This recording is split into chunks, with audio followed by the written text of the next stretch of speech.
crack of dawn. Get my t-shirt, put my old boots on, and I'm gone. Well, get my dog and put him in the truck. We hit the road. F&T's Tailgate Adventures is brought to you by F&T's Fur Harvesters Trading Post, Kelly's K-Lights, Ultra Advantage Dog Food,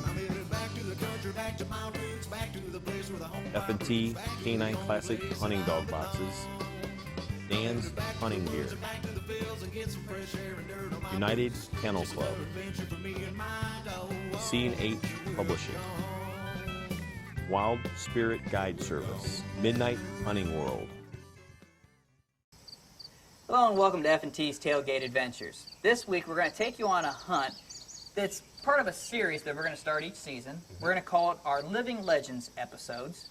And it's an opportunity to get out with, well, there's a multitude of breeds in the hound world and the cur dog world, but there's some people that have kind of left their footprint on their particular breed. That's right, and it's an honor and a privilege for us to be able to sit and talk with the founders of different lines from different breeds. Yep, and this particular episode we got out with Ed Mead. And Mr. Ed Mead is well known for the Jet line of Blueticks, and we got an opportunity to sit with him in the afternoon, pick his mind on his theory of breeding and his line of Blueticks, and then when it got dark, he showed us. He showed us. We got out with some Blueticks and put paws to the bark and saw some coon, and well, we hope you sit back and find this as informative and entertaining as we did.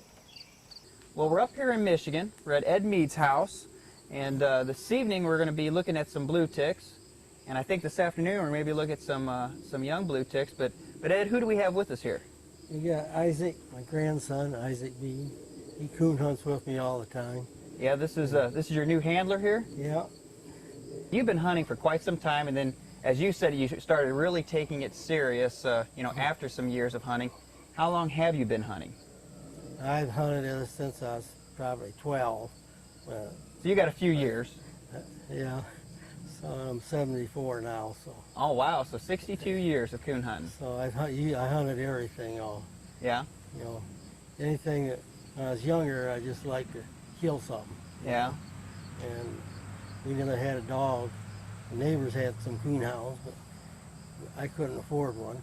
And then I got one till we got enough money and out of school. And then you transitioned from wanting to hunt to wanting to be a houndsman.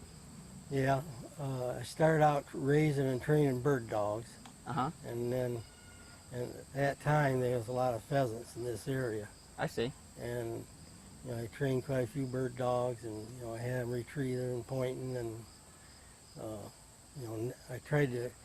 I got lucky and got a real good dog, my first dog, and she'd just naturally point and retrieve and did all that. I see. So I raised them for quite a few years, and finally they got to where they weren't any pheasants, so I got into coon hunting, because at that time, I came home from work one night and there's 13 coon hanging on the side of my corn crib. So it became a necessity then, didn't it? Well, I decided I'm going to change my sport. So. And then eventually you kind of settled in on Blueticks and the Jet line, or how did that come about? Well, I had a guy that I worked with has a real good bunch of walkers. And he'd won the Michigan State Championship 2 years in a row. And I really wanted a walker dog when I started out. And he went with me, and we drove around because I'd saved up enough money. I told him I wanted one of the better dogs. Yeah. Not just the middle of the run. And we drove all over, and I can always remember he was a Tennessean boy. And we went to Ohio, Indiana, and tried out dogs. He'd say, don't buy this one, don't buy that one. He was kind of guiding me because he hunted longer than I did in the coon world. Yeah. And on the way home, he says, I know a guy by the name of David Dean. He's got them damned old Blueticks, but they will tree. Yeah. And he didn't really like Blueticks. He said, I'm going over Sunday and see what he's got for sale. I see. So that's how I got started in the Blueticks. And What timeline was the blue tick line? Was that the 80s or? Oh, let's see, I think my first one was like 66. Oh wow, okay. So in '66 you got into blue ticks. Now, is that the same blue tick line that you're hunting today, or has it changed with time? Oh, pretty much the same. I kind of bred mine a little bit different days, but basically that's where I got started. And where did the jet line originate from? Was there a dog that you can My pick? Jet 1 dog, he made night champion at 7 months. Uh-huh. And my Jet 2 dog, he held the world's youngest Grand Night champion at 14 months and 6 days. Wow. Oh, and he held that for probably 10 or 11 years. Yeah. So they really started back in about 71. Okay. And so the Jet 1 dog is what has led to the same line you have in the kennel with a few outcrosses over the years. Right, correct. But you're more than just a breeder and raising dogs. You do a lot of training. You spend a lot of time with the pups yourself, personally. Well, I like messing with pups. Last year I think we started 11 dogs that run tree a coon. Yeah. You know, but when I was younger, I started a whole lot more than that. But since I've gotten older, I have to have some help. And he's been helping me turn them loose and turning coon loose and getting them started treeing. Well, you got a pond around here that you exercise them in that we're going to get to see some dogs? Yeah, I got a pond that I swim them when it's real hot, like the dogs I'm hunting in the hunts. Take them back there and keep them so they swim for 45 minutes without their feet touching the ground. Then I know they're in shape to go hunting. Now, we took a peek out at the kennels here, and you got some little pups, and then you got some 5 or 6 month old pups we got here? They're about 5 months. They're not quite 5 months yet. The middle size, the little pups are about, they're 5 weeks. What's your biggest takeaway in the sport? I mean, has it been the hounds? Has it been the competition hunts? What do you hold near and dear? I hold mostly the fellowship of going to somebody's house, staying there, hunting with them. You know, I'm talking like go to Texas or go to South Dakota. You know, everybody lives a little different, you know. Yeah. And the fellowship of meeting the people that I can go to just about any state in the United States and go hunting and be as treated as a friend. Sure. And that means a lot to me. You know, we've won quite a few hunts and stuff, and that's nice. But the thing you think about when you get ready to die is the friendship you met. Is there, you've certainly had a lot of dogs over the years. Is there one dog that you hold special in your heart, you know? Well, that's kind of harder to answer for me because, you know, I'm up to my Jet 9 dog, but I don't know.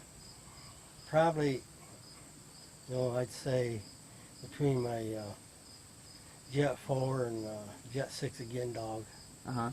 them two would be real close. What made them special? Jet 4 was naturally straight and he had a beautiful maul, big long ball. He'd roll over with one long dying ball and go into a chop. And he's just, you know, quick locator and he's easy to handle. Yeah. The Jet 6 dog, he was a real wide hunting dog and a real pressure tree dog. You could shoot a coon, you know, 10 feet apart. He did it a lot in hunting season. You'd go shoot the one dog's coon, then go and shoot his coon. He wouldn't look at the other tree. He'd hold all kinds of pressure. Yeah. And he hunted a little bit too wide for me, but he always turned him loose. He'd always find you a coon somewhere. That certainly means a lot. What about the training of the pups? Is there a certain technique that you like to repeat and use that you've been had some success with? Well, I have my best luck. I start them out at about, every pup's a little different, but most of my pups start at 10 weeks and 3. And I start them out with just coon scent, and I got a long handle on a net, and have them chase it around underground. And any pup will naturally chase something. Yeah. And so when I started with this net at 10 weeks, they're more bold. In other words, if I put a coon in the net, they back up. Oh, he's bigger than I am. Yeah, yeah. But I use the scent to start them with at 10 weeks. Some pups don't start till they're 14 weeks, but if I got a pup that don't do nothing in time he's 6 months, I pretty much don't sell him to nobody. Yeah. Yeah. So I usually start with scent. Too many guys teach a dog to tree by sight and not by scent. And once they tree, you know, I make them tree by scent. Yeah. You know, every time you tree by sight, they're actually going backwards and don't realize it. Well, a lot of dogs, not some dogs, 50% of them you're going backwards. The other 50% will do either. Yeah. So I just kind of keep them all on scent and try to not show them where the net's at. Sure. Now, we're going to get out with some young dogs this afternoon, and then come dark, we're going to go see some dogs in action with all the beautiful coon hunting you have out here. Who are we going to take to the woods tonight? Well, we're going to make Ike go get the dogs here. Yeah. And he'll probably help me load them in the truck when we swim them. And the older dogs, which older dogs are we going to take out tonight? Well, we can take out Boomer, we can take out my lady dog, she's a pretty nice dog. We can take out, all of them are all out of Jet. Yeah. But we probably, you know, we can take out, we'll probably end up taking out Boomer and maybe Maddie. Okay. You know. Well, we've got a lot to choose from, so maybe we'll leave it a secret. Right. These guys can stay tuned and find out. Okay. All right. I appreciate it. Let's get to the pups and look into some of your training techniques. All right, Ed. The suspense is over. It's nighttime. So who are we going to hunt tonight? We're going to be hunting Boomer and Maddie. Okay. And who's Boomer out of? Boomer's out of, his mother was directly out of Jet 5, and his father was out of Jet 6, and the female was out of Fly 2 and Jet 5. Okay. And Maddie? And Maddie was out of a dog I called Jet 6 again. Okay. And he went back to Trapper, Rebel, and Jet 5 and Jet 6. Okay. Now, and CW. What's the relationship between these dogs and the pups we saw this afternoon? Well, I got 2 litters here. The older ones worked out in the pond. They was out of Boomer. Okay. So they'd be, and the mother to them was out of a dog that went back to Jet 6. Okay. Well, your grandson's at the truck with the dogs, so let's get him. I guess we're going to send him back up this ditch here? Yeah, we'll send him up this ditch. It goes about 650 feet and runs into a big cornfield. Okay. So it should be okay. You should hit a coon here. All right, great. All right, Ed, who's our other handler? This is Scott Phillips, and this is Isaac, my grandson. Yeah, we met Isaac earlier, and now we got Scott joining us, so let's cut these blue dogs loose and see what they got. Okay. Go ahead, guys. Let them go.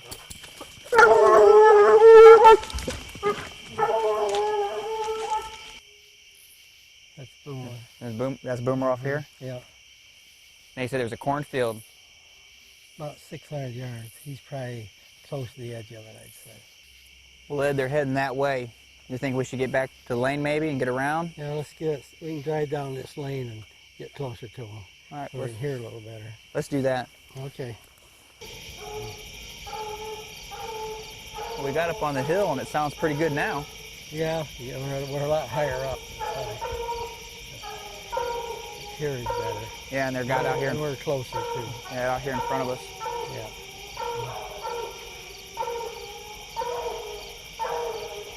Sounds like they're heading right for us.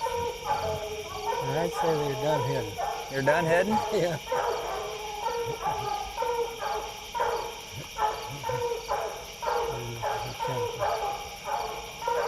You go look at a coon? Yeah, we go look. All right.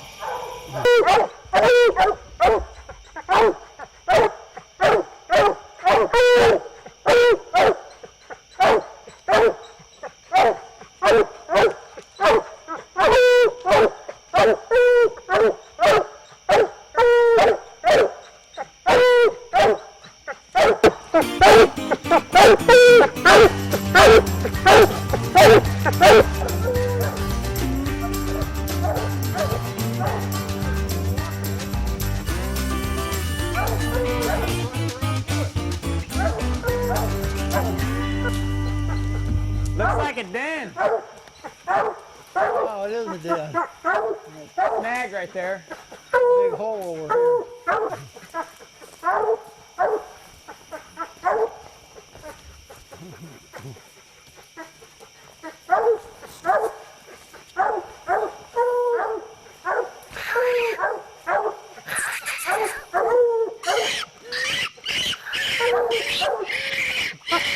She made her home.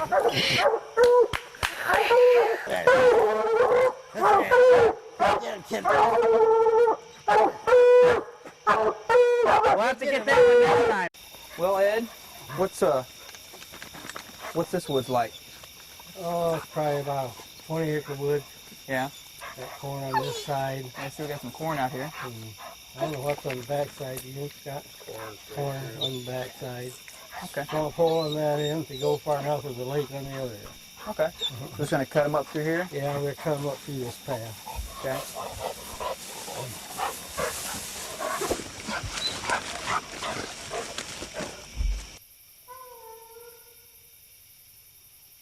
Now, which one's that, Ed? That's the boomer dog. Okay. That's not a good track either.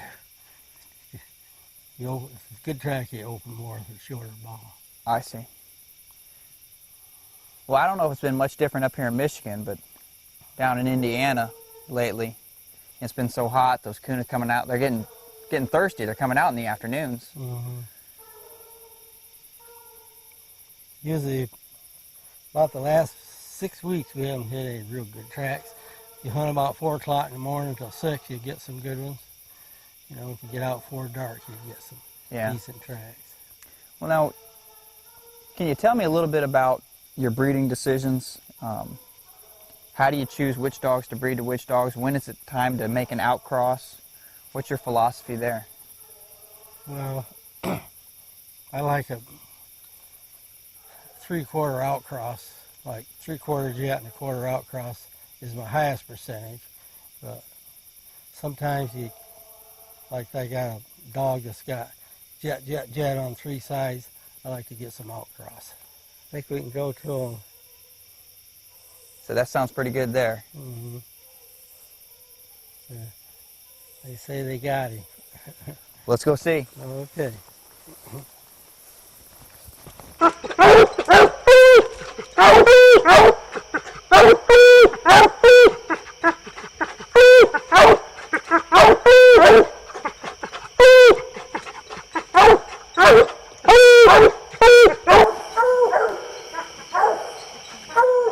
Oh man, Ed, I was afraid they were in that great big tree right there. That's what I thought they was. You ought to be able to find that.